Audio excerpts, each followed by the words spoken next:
लोग ये मानते हैं खाना खाने के बाद उबासी आती है, आपको लग रहा है इन्हें देख के? नहीं नहीं, आई थिंक अच्छा वेलकम था, पर और अच्छा हो सकता है। एक बार जोरदार तालियां हो जाए मानुषी के लिए। Thank you so much, thank you. वैसे कहते हैं कि भगवान नाइंसाफी नहीं करते हैं, भगवान की नजर में सब बराबर है। लेकिन जब मैं मानुषी के साथ बैठा हूं तो मुझे लग रहा है भगवान कभी कभी नाइंसाफी करते हैं। किसी किसी को बहुत सारा टैलेंट दे देते हैं। कुछ कुछ लोग पूरी जिंदगी एक काम तमीज से नहीं कर पाते हैं, और कोई एमबीबीएस की पढ़ाई भी कर लेता है, फिर बॉलीवुड में भी आता है, मिस वर्ल्ड बन जाता है, और फिर उसका अभी पेट नहीं भर रहा, अब उसको बिजनेस भी करना है। नाइंसाफी करते हैं भगवान? नहीं नहीं, मेहनत भी है बहुत। भगवान नाइंसाफ़ी नहीं करते, लेकिन जो मेहनत करता है उसको ब्लेस ज़रूर करते हैं। मेरे से बहुत सारे लोगों ने कहा कि एमबीबीएस हो गया, मिस वर्ल्ड हो गया, बॉलीवुड भी हो गया, फिल्में आ गई, अब इसके बाद क्या? अभी और भी बकेट लिस्ट में है? अभी तो लाइफ शुरू हुई है। इस एज पे तो लोगों की पढ़ाई ख़त्म हो रही होती है। वर्ल्ड तो मेरे लिए अभी खुला है, तो अभी तो बहुत कुछ करना बाकी है। जैसे होता रहेगा मैं बताती रहूँगी, लेकिन अभी रिसेंटली मैंने वेंचर किया है वेलनेस और हेल्थ एंटरप्रेन्योरशिप में। मैंने अपने फादर, जो कि एक मेडिकल डॉक्टर है, उनके साथ हमने एक वेलनेस क्लिनिक खोला है रीजनरेटिव मेडिसिन में, जिसका नाम सोमा वेलनेस है, यहीं मुंबई में। तो मेरी अभी एक सहयोगी कह रही थी कि अगर आप इमेजिन करिए मिस वर्ल्ड का एक हॉस्पिटल हो या क्लिनिक हो, भीड़ तो ज़्यादा बढ़ जाएगी फिर। वो मुझे लग रहा है कि शायद मुझे एमबीबीएस फिनिश करनी पड़ेगी और वहाँ प्रैक्टिस करना पड़ेगा, मुझे वो यूज़ करना पड़ेगा किसी तरह से। एक कॉमन क्वेश्चन मानुषी जो सबके जहन में आता है वो ये आता है कि हम ऐश्वर्या राय को देखते हैं, सुष्मिता सेन को देखते हैं, हमने उसके बाद लारा दत्ता प्रियंका को देखा, हमने हरनाज को देखा। ये सारी जो मिस वर्ल्ड मिस यूनिवर्स होती हैं, इनका एंड गोल बॉलीवुड में क्यों आता है? मैं ये क्वेश्चन चेंज करना चाहूँगी। बॉलीवुड क्यों हमेशा हमें कास्ट करता है? आप तो पढ़ाई करके बैठे थे, आप डॉक्टर ही बन सकते थे। पर ऑफर तो हमें बॉलीवुड से आता है ना।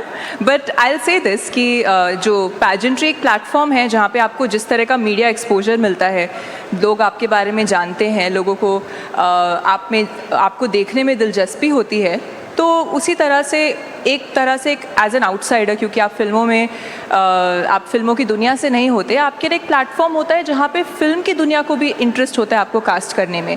Ultimately it's a business, and pageantry जिस तरह का आपको एक्सपोजर देती है, वो कहीं ना कहीं आपकी पहली फिल्म में आपको बहुत हेल्प करती है। तो वाई नॉट? ईजी नहीं है फिल्मों की दुनिया में आना, स्पेशली अगर आप एक फिल्म फैमिली से ना हो।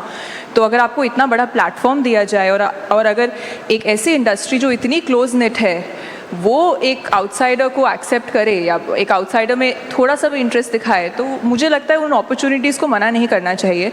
When you are young, it's time to experiment, it's time to try different things. I think we should all try different things, because you never know what life has in store for you. तो बहुत सारे Gen Z यहाँ बैठे हुए, उनके जहन में कई बार हमारे टीचर्स कहते थे कि 10 किताबें पढ़ने से अच्छा एक किताब को 10 बार पढ़ लो।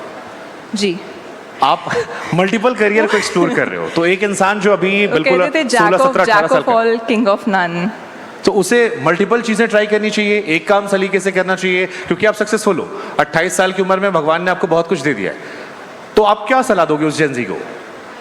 देखिए, आज कहते हैं कि एक मल्टी फैसेटेड पर्सनैलिटी होना, वो शायद आपको ज़्यादा हेल्प करेगा। और मैंने हमेशा ये माना है कि ईच टू देयर ओन।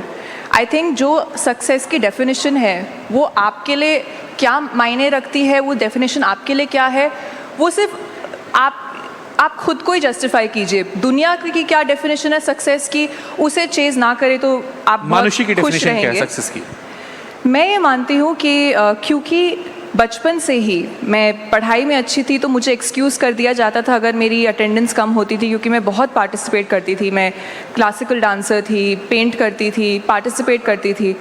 तो मेरे टीचर्स मुझे कुछ कहते नहीं थे, क्योंकि पढ़ाई में मैं मैनेज कर लेती थी। मैंने हमेशा से माना है कि मेरी पर्सनालिटी ऐसी है, मुझे बहुत चीज़ें करने का शौक़ है। मैं एक चीज़ से बहुत जल्दी बोर हो जाती हूँ, मैं एक चीज़ नहीं कर सकती। मुझे बचपन में भी कहते थे लोग कि that jack of all king of none, एक पे फोकस करो। मैं शॉर्ट टर्म के लिए एक पे फोकस करती हूँ, लेकिन मेरा मानना है कि लाइफ में इतना कुछ है, दुनिया में इतना कुछ है एक्सपीरियंस करने के लिए, मैं अपने आप को एक चीज़ से लिमिट करके नहीं रखना चाहती। तो मेरे लिए सक्सेस ये है कि मैं हर फील्ड में ग्रो करती रहूँ, चाहे वो प्रोफेशन में हो, चाहे वो एक्सपोजर में हो, चाहे वो पर्सनल डेवलपमेंट में हो, मेरे रिलेशनशिप्स में हो। और अगर मैं कल से थोड़ी और बेहतर हूँ इन सभी फील्ड्स में, तो मैं अपने आप को सक्सेसफुल मानूंगी। नाइस। एक सवाल जो मेरे मन में आ रहा था, क्या खूबसूरती या ब्यूटी जो है वो सिर्फ महिलाओं तक सीमित है? क्योंकि मिस्टर इंडिया का जब मैं जिक्र करता हूँ तो मुझे अनिल कपूर याद आते हैं। नहीं, मुझे लगता है कि मिस इंडिया में लड़कियां याद आती हैं मुझे, बट मिस्टर इंडिया में मुझे अनिल कपूर दिखाई पड़ते हैं। तो क्या ब्यूटी सिर्फ औरतों तक है, लड़कियों तक है? नहीं, मुझे लगता है कि मे बी मेल्स ब्यूटी को ज़्यादा अप्रिशिएट करते हैं इसीलिए। पीछे तालियां नहीं बजी इस बात के लिए। देखिए, तालियां भी लड़कियां ही बजा रही हैं आगे। नहीं, लेकिन इसका एक डाउन साइड भी है। जब भी एक फीमेल को कॉम्प्लीमेंट दिया जाता है तो मैं ये देखती हूँ, और आज मैं बहुत ज़्यादा ये चीज़ नोटिस भी करती हूँ कि हमें कहा जाता है you are looking wonderful, oh she is so pretty, she is gorgeous. लेकिन बहुत ऐसे कम लोग हैं जो आके कहते हैं that O she is so hard working, she is so intelligent, what an intellectual, what an opinionated woman. वो कॉम्प्लीमेंट्स हमें बहुत कम मिलते हैं। सिमिलरली मैं ये कहूँगी कि हम बॉयज़ को ब्यूटीफुल क्यों नहीं बोल सकते?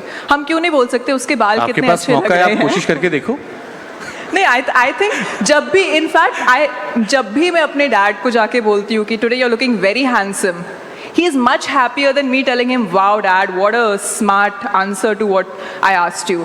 So I feel like, you know, compliments need to be gender neutral. सबको अच्छा लगता है जब उन्हें अप्रिशिएट किया जाए बियॉन्ड उनकी जो मेंटल कैपेबिलिटीज़ है। सिमिलरली सब चाहेंगे कि उनकी मेंटल कैपेबिलिटीज़ को भी अप्रिशिएट किया जाए। तो I guess there I will talk about equality, कि जब कॉम्प्लीमेंट्स दिए जाएं तो लड़कियों की इंटेलिजेंस, उनका हार्डवर्क, उनका डेडिकेशन, फोकस, उनकी जो सेरिब्रल कैपेबिलिटीज़ हैं उनको कॉम्प्लीमेंट दिया जाए। सिमिलरली व्हेन एवर मेन जो उनमें कहते हैं एक तरह से श्रृंगार का भाव है, उसको भी अप्रिशिएट किया जाए।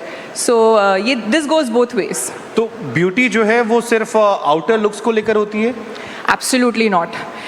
मैं 20 साल की उम्र में जब मैं विश्व सुंदरी बनी तो मेरे लिए वो ब्यूटी का परसेप्शन ही चेंज हो गया, क्योंकि मैंने वहाँ से रियलाइज़ किया कि आपके लिए ब्यूटीफुल क्या है, ऐसी कौन सी चीज़ है जो आपको दूसरे में देख के इतना एक अच्छी फीलिंग दे। और मेरे लिए कहीं ना कहीं वो ये था कि जो लोग अपने आप में बहुत कॉन्फिडेंट हैं, जिन्हें पता है कि उन्हें लाइफ में कहाँ जाना है और किस तरह से जाना है, और वो किसी और को के लिए नहीं, अपने खुद के लिए वो जर्नी में चल रहे हैं, मेरे लिए वो हमेशा से बहुत ब्यूटीफुल रहा है। चाहे वो एक मेल हो या फीमेल हो, मैंने बहुत इंस्पिरेशन सीख की है दूसरे लोगों से।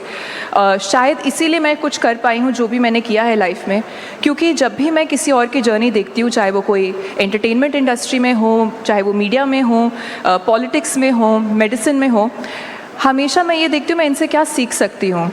और मेरे लिए ब्यूटीफुल वही है जो अनअपोलोजेटिकली अपने में कॉन्फिडेंट है और वो करता है जो उन्हें सही लगता है, वो नहीं जो दुनिया को सही लगता है। नहीं मानुषी, ये सवाल मैंने इसलिए पूछा क्योंकि जितने लोग में मिस वर्ल्ड या मिस यूनिवर्स बनते हुए देखते हैं, सबको लेकर एक स्टैंडर्ड सेट कर रखा है जी। ब्यूटी का एक स्टैंडर्ड है कि इस फिगर में होंगे तो वो खूबसूरत दिखते हैं। अच्छा। बॉडी पॉजिटिविटी की बात उन मंचों से कम की जाती है, की भी जाती है तो वहां ऐसे लोगों में दिखाई कम पड़ते हैं। अच्छा। पहला खूबसूरती दिखाई पड़ती है, उसके बाद, और नाम भी उनका ब्यूटी कॉन्टेक्स्ट होता है जी, कि ब्यूटी कॉन्टेस्ट ये है, वहां पर ब्रेन का जिक्र कम होता है। सो जब आज 2025 में बैठे, क्या अभी भी ब्यूटी को सब्जेक्टिफाई किया जाता है कि आपको ये फिगर होगा तब आप खूबसूरत किए जाते हैं? एक पैरामीटर अभी भी बना रखा है लोगों ने? मैं इसमें ये बोलूँगी कि मैं जब मिस वर्ल्ड में compete कर रही थी तो हम 120 देशों से लड़कियां रिप्रेजेंटेटिव्स वहाँ पे आई हुई थी। अब ऐसा पॉसिबल ही नहीं है कि 120 लड़कियां एक जैसी दिखें, और ऐसा नहीं है कि हर साल इंडिया ही जीतता है या फिर हर साल वेनेजुएला ही जीतता है, अलग अलग देशों की लड़कियां जीतती हैं। तो मैं ये बिल्कुल नहीं कहूँगी कि मुझे कभी ऐसा फील हुआ कि मेरा ये वेस्ट होना चाहिए, मेरी बॉडी ऐसी होनी चाहिए, मुझे ऐसा दिखना चाहिए, क्योंकि कहीं ना कहीं ब्यूटी पैजेंट्स एक आप में जो यूनिक क्वालिटी है और आप उसको किस तरह से दुनिया के सामने प्रेजेंट कर सकते हैं, वो उसे रिप्रेजेंट करता है। और मेरा ये मानना है कि अगर आप बाकियों की तरह बनने की कोशिश करेंगे तो आप में वो जो यूनिक क्वालिटी है वो तो रहेगी ही नहीं। तो सबसे इंपॉर्टेंट क्या होता है जब आप ब्यूटी कॉन्टेस्ट में जाते हो? Confidence. Confidence is the most important quality that you have to have when you go there. Okay, कोई पैरामीटर्स होते हैं कि ये क्राइटेरिया क्लिक करना है तब आप एंट्री कर सकते हो? देखिए, जब लोग एक पैजेंट को देखते हैं तो वो एक वन नाइट देखते हैं जहाँ पे लड़कियाँ स्टेज पर आती हैं, वो शॉर्टलिस्ट होती हैं, क्वेश्चन पूछा जाता है और लड़की को क्राउन पहनाया जाता है। लेकिन बाकी के दिन जो होता है वो मीडिया कवर नहीं करती, तो जाहिर सी बात है कि लोग इतना देखते नहीं हैं। जब मैं आपको Miss India to Miss World की जर्नी के बारे में बताती हूँ शॉर्ट में। जब मैं मिस इंडिया जब मैंने टाइटल जीता तो मेरे पास 2-2.5 महीने थे प्रिपेयर करने के लिए मिस वर्ल्ड के लिए। तो उस वक्त कॉलेज सब कुछ साइड पे रख के मैं मुंबई में प्रिपेयर कर रही थी। तो अलग अलग सब कॉन्टेस्ट होते हैं। तो मिस वर्ल्ड हर पैजेंट अलग है, मिस यूनिवर्स के क्राइटेरिया अलग है, मिस वर्ल्ड के अलग हैं। तो मिस वर्ल्ड में हमारे 5 फास्ट ट्रैक इवेंट्स थे। स्पोर्ट्स मेरे पेरेंट्स ने मुझे पहले ही बोल दिया था कि तुम ज़्यादा मत करना क्योंकि वहाँ पे all these Latin American girls वो आती है, they are very very strong and very good. उन्होंने कहा तुम टैलेंट पे फोकस करना और अपनी एनर्जी कंजर्व करके रखना। तो मैं पूरी स्ट्रैटेजी के साथ गई थी वहाँ पर। मल्टीमीडिया होता है, मल्टीमीडिया बिकॉज हमारे इंडियंस इतने सपोर्टिव हैं, इंडियन फैंस पैजेंट कम्युनिटीज़ इतनी बड़ी है, तो हमें आज मिस इंडियाज़ बहुत सपोर्ट मिलता है। फिर एक होता है ब्यूटी विद अ पर्पस। उसमें क्योंकि मिस वर्ल्ड अल्टीमेटली जो आप it's like a job application. Ultimately जब आप मिस वर्ल्ड जीतते हैं तो 1 साल के लिए आप उनकी एक चैरिटी है ब्यूटी विद अ पर्पस, उसके लिए काम करते हैं, उसको रिप्रेजेंट करते हैं। तो वो सबसे इम्पॉर्टेंट फास्ट ट्रैक है। और वो मैंने मिस वर्ल्ड जब मैं कम्पीट करी थी तो मैंने वो टाइटल जीता भी था। तो हमें एक सोशल प्रोजेक्ट बनाना होता है, उन्हें प्रेजेंट करना होता है। और वो कुछ भी हो सकता है, चाहे आप एक किसी भी स्केल पे, उसके scale doesn't matter. What matters is कि आप किस तरह से उस प्रॉब्लम को सॉल्व करते हैं।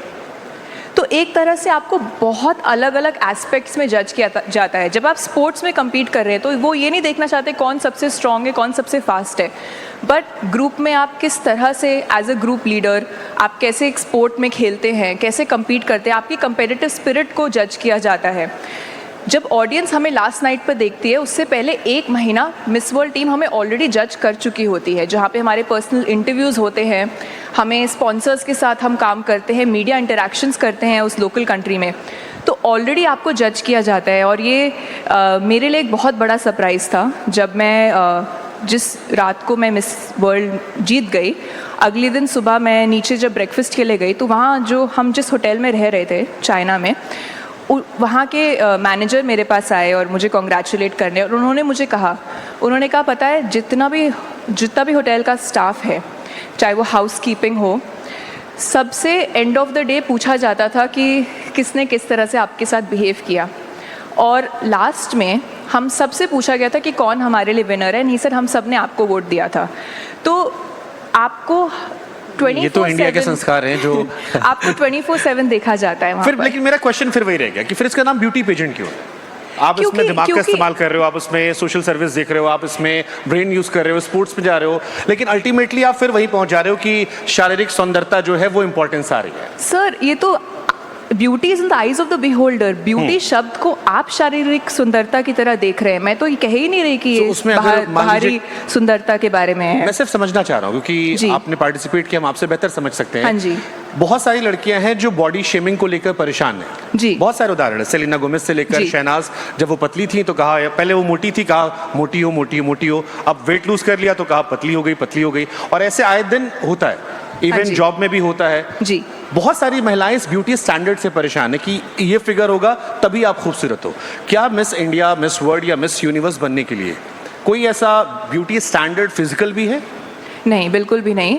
इनफैक्ट ये जो आप कह रहे हैं कि किसी को बॉडी शेम करना, इससे जब मैं हरनाज हम नहीं बचे तो फिर और कोई कैसे बचेगा? ये तो सोसाइटी में है अनफॉर्चुनेटली, लेकिन इससे ब्यूटी पैजेंट्स का कोई लेना देना नहीं है। नाइस। अगर कोई लड़की परेशान हो इस चीज़ से तो आप उसे कैसे, क्या सलाह दोगे?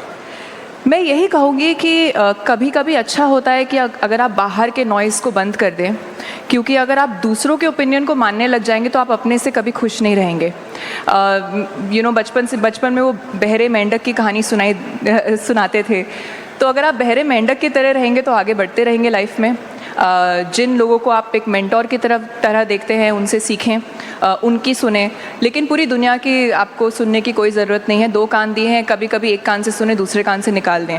तो वो एक प्रैक्टिस है, कॉन्शियसली करनी बहुत ज़रूरी है, क्योंकि देखिए, दुनिया आपके बारे में क्या सोचती है उससे जेन्युइनली आपका कुछ नहीं बिगड़ता, लेकिन आप अपने बारे में क्या सोचते हैं, आपकी क्या अपने टुवर्ड्स जो एक सेल्फ लव और एक अपने टुवर्ड्स एक सेल्फ केयर जो होता है, वो कभी उसको हमेशा प्रोटेक्ट करके रखें। तो मैं यही कहूँगी, मेरा हमेशा से यही एक एफ़र्ट रहा है लाइफ में।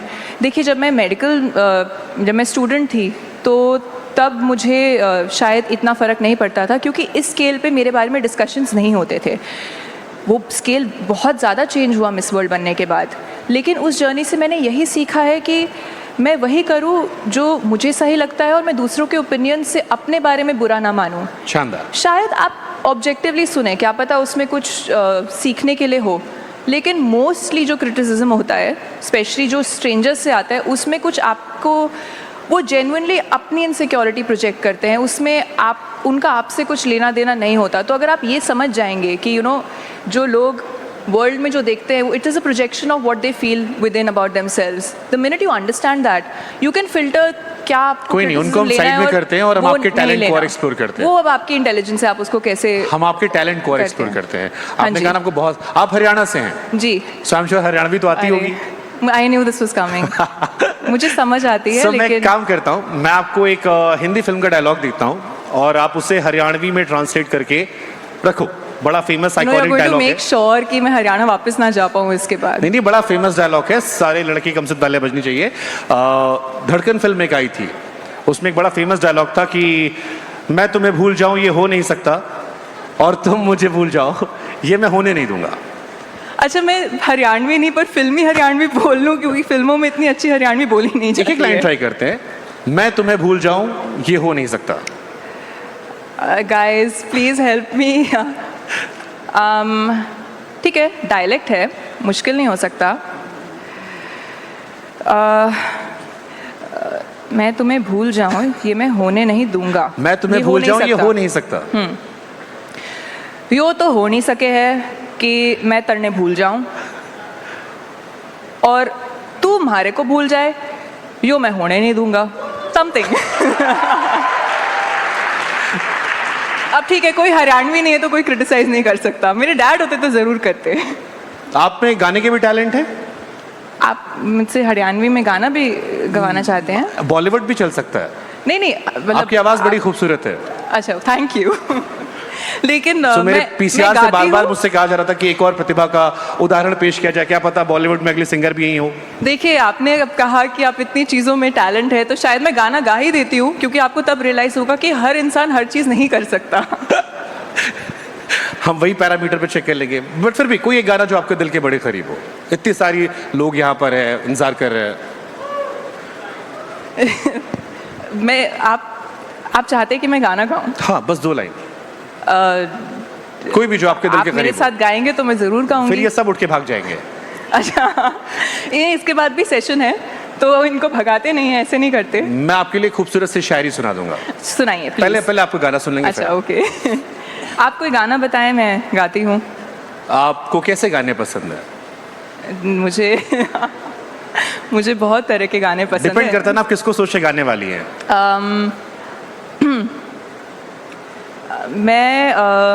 मेरी एक फिल्म आई थी मालिक, मैं उसका गाना गाती हूँ क्योंकि मुझे उसके लिरिक्स याद हैं। पर प्लीज मेरे साथ कोई गाना गाएगा। I am not a good singer, I am just. पीछे या तालियां बजा देंगे हम। Okay, oh God, I'm feeling so shy. या साथ में हमिंग कर सकते हैं लोग यहाँ पे। It feels like an audition. Okay. Guys, please don't record this.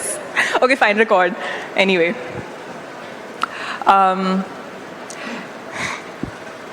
है नामुमकिन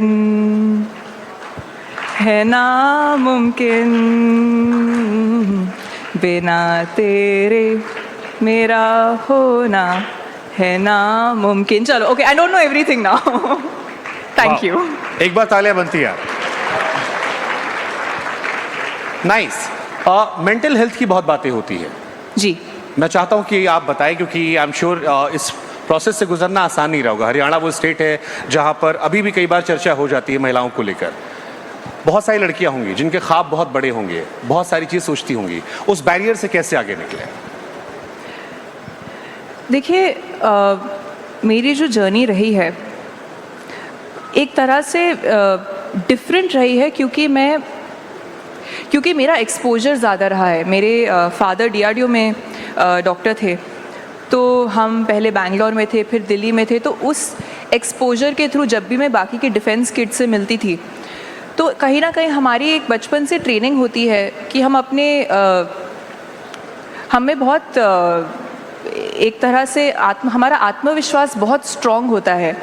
एंड आई थिंक सिर्फ घर पे ही नहीं, लेकिन जिस स्कूल में भी मैं जाती थी, वहाँ पर भी हमें काफ़ी एनकरेज किया जाता था एज इंडिविजुअल्स कि हम अपने ऊपर काम करें। हमसे पूछा जाता था कि आप बड़े होके क्या बनेंगे, और हमेशा चाहे आप कितना भी सिली आंसर क्यों ना दें, हमेशा उस चीज़ को सेलिब्रेट किया जाता था, उस चीज़ को एक तरह से बढ़ावा दिया जाता था। और उसके लिए आई थिंक मैं बहुत ग्रेटफुल हूँ कि मुझे एक ऐसा एनवायरनमेंट मिला बचपन में जहाँ पर अगर मैं कुछ करना चाहती थी उस चीज़ को नर्चर किया गया। हाँ, ऐसे भी लोग थे जो शायद मुझे कहते थे कि ये नहीं होगा।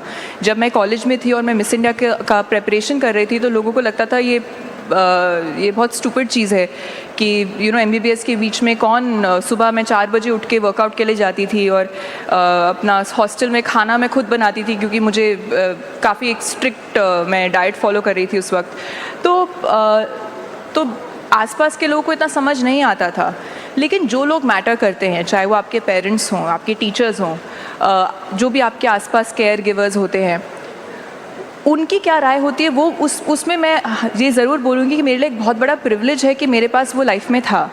कि अगर आज भी मैं कुछ करना चाहती हूँ और अगर मैं अपने पेरेंट्स के पास जाकर कहूँ कि जैसे कि सोमा वेलनेस, मैं रीजनरेटिव मेडिसिन में जाना चाहती थी और मेरे पास MBBS की डिग्री अब है नहीं, तो मैं अपने फादर के पास गई और मैंने उन्हें कहा कि आप 30 इयर्स से प्रैक्टिस कर रहे हैं, और ये मैंने जितना मैंने ट्रैवल किया है बाहर देशों में, वहाँ मैंने ये सेटअप्स देखे हैं, हम क्यों ना इसको इंडिया में लेकर आएँ।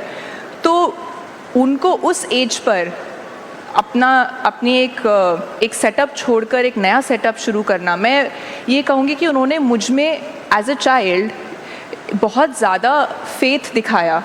तो उसके लिए आई एम ब्लेस्ड। पर मैं ये कहूँगी दैट जिस चीज़ पर आप कंट्रोल कर सकते हैं उस पर फोकस करें। जैसे मैंने कहा कि learn to filter out opinions that don't matter. चलिए समय का मैं आखिरी सवाल पूछ लेता हूँ, मिस वर्ल्ड का भी दिल टूटा है कभी? दिल टूटा है, हाँ ज़रूर टूटा। मेरी पहली फिल्म जब रिलीज़ हुई, मुझे बहुत एक्सपेक्टेशंस थी। मैं इश्क मोहब्बत प्यार वाले दिल टूटने की बात कर रहा हूँ। लोग जानना चाह रहे थे, लोगों ने मुझसे कहा, पूछेगा कि मिस वर्ल्ड का भी दिल टूट सकता है? मैं बचपन में फिल्में देखती थी ना, मुझे लगता था मैं जब बड़ी होंगी ना तो मुझे ऐसा प्यार होगा, और मुझे ऐसा लगेगा कि ये नहीं तो कोई नहीं। मैं वेट कर रही हूँ वैसे प्यार का। ऐसा लगा था? अरे I have grown up watching all Shahrukh Khan films. मुझे लगता था दैट मुझे ऐसे कोई लड़का देखेगा और मेरे बाल उड़ेंगे और म्यूजिक बजेगा। आप कह रहे हो ना आपका दिल लगा ना दिल टूटा? अभी मैं वेट कर रही हूँ दिल लगने का। अभी मेरा फोकस ही मेरे इतनी चीज़ें जो आपने बताई उसी पर इतना फोकस रहता है, तो मैं वेट कर रही हूँ। चलिए, मैं अपना प्रॉमिस पूरा कर दे रहा हूँ। मैंने कहा था मैं एक शायरी सुनाऊंगा, तो जब दिल टूटेगा आपका तो ये आप डेडिकेट कर दीजिएगा। एक फिल्म आई थी आकाशवाणी, उसका बड़ा अच्छा शेर है कि आप क्यों चाहते हैं कि मेरा दिल टूटे? दिल लगाइए तो पहले आप। जी ओके। सो वो शायरी थी कि हमने जो की थी मोहब्बत वो आज भी है, उनकी जुल्फों के साए की चाहत आज भी है, रात कटती है आज भी ख्यालों में उनके, कि दीवानों से वो मेरी हालत आज भी है। And this is my favourite line, किसी और के तसव्वुर में ना उठती हैं, बेईमान इन निगाहों में थोड़ी शराफत आज भी है, कि एक बार फिर चाह कर चाहे दिल तोड़ दे वो, दिल तोड़ उन्हें जाने की इजाजत आज भी है, हमने जो की थी मोहब्बत वो आज भी है, उनकी जुल्फों के साए की चाहत आज भी। Thank you so much everyone. Thank you so much Manushi. Thank you everyone.